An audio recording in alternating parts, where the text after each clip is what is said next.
တော်နယ်ထွက်အိမ်ပြီးတော့မှကျင်းပါမယ် USC Freedom 250ကတော့လာမယ့်14ရက်တနင်္ဂနွေနေ့မှာကျင်းပတော့မှာပါ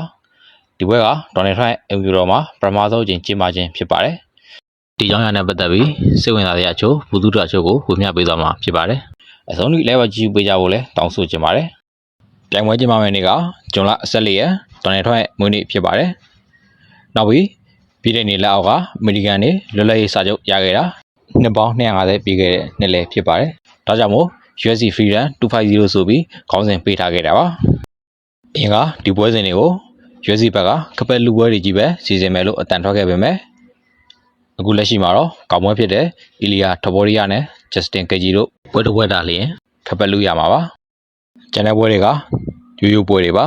ဒုကောင်ပွဲဖြစ်တဲ့ Alex Pereira နဲ့ Cyril တို့ပွဲကလည်း Interim Champion ကပက်လူရမှာပါနိုင်တဲ့ဖိုက်တာက Tom Aspinall နဲ့နောက်မှကပတ်စစ်ပြန်လူရမှာပါကောင်ပွဲတစ်ပွဲသာလျင်ချန်ပီယံကပတ်လူရမယ်ပွဲပါဒါကလည်းအကြောင်းရင်းရှိပါတယ်အဓိကဒေါ်နယ်ထရန့်ရဲ့နိုင်ငံရေးအရာရုရှားသားတွေနဲ့အစ္စလမ်ဖိုက်တာတွေကိုခြံထားခဲ့တာလို့မြင်မိပါတယ်အဓိကအမေရိကန်ဖိုက်တာတွေပါဝင်ထားပါတယ်အလက်ပါယာနဲ့စီရကန်တို့ပွဲတစ်ပွဲသာပဲ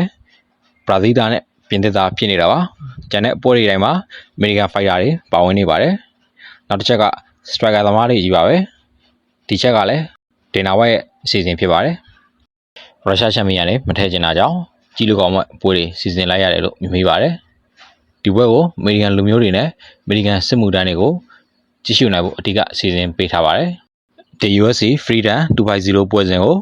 ကျွန်တော်တို့ရဲ့ချင်းဖိုက်တာလေဂျိုရှူအာဘန်လည်းတက်ရောက်ကြည့်ရှုသွားမှာပါ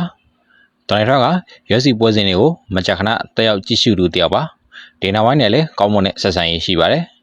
ဒါကြောင့်သူတို့နှစ်ယောက်တိုင်ပင်ပြီးစီစဉ်ခဲ့တာလို့မြင်မိပါတယ်ဒီပွဲမှာပွဲတစ်နှစ်တိတိဝေးထားပြီးမိမနဲ့ကွာချင်းထားတဲ့စပိန်သားလေးအီလီယာတိုပိုရီယာတယောက်ဘယ်လိုပုံစံနဲ့ပြန်လာမလဲဆိုတာကိုပရိသတ်တွေကစိတ်ဝင်စားနေပါတယ်စီရီကန်ကလည်း ground point လေ့ကျင့်ပြီးအဲ့လက်ပါယာယာကို ground point နဲ့ခေါ်ဆော့နိုင်မလားဆိုတာကလည်းစောင့်ကြည့်ရမှာပါဒေါ်နယ်ထရန့်ရဲ့အေဗီရိုရှိမှာကျင်းပမှာဖြစ်ပြီးအမေရိကန်လူမျိုးတွေနဲ့အမေရိကန်စစ်မှုထမ်းတွေလာရောက်ကြည့်ရှုမဲ့ပွဲစဉ်ဖြစ်ပါတယ်ဟုတ်ကဲ့အဆုံးလေးလည်းပဲကြည့်ပေးလို့အားလုံးကိုကျေးဇူးအများကြီးတင်ပါတယ်နောက်ထပ်ဆုံးဖြတ်စရာကောင်းတဲ့ MMA အကြောင်းအရာတွေနဲ့ Fighting Sport အကြောင်းအရာတွေကိုထပ်မံကြည့်ရှုရဖို့ channel လေးကိုလည်း like and subscribe လုပ်ပေးထားကြပါအောင်လို့တောင်းဆိုချင်ပါတယ်နောက်ထပ်ဗီဒီယိုမှာတော့ဒီဖေတာတွေရဲ့ပွဲချုပ်သုံးသက်ချက်ကိုပြောပြပေးသွားမှာဖြစ်ပါတယ်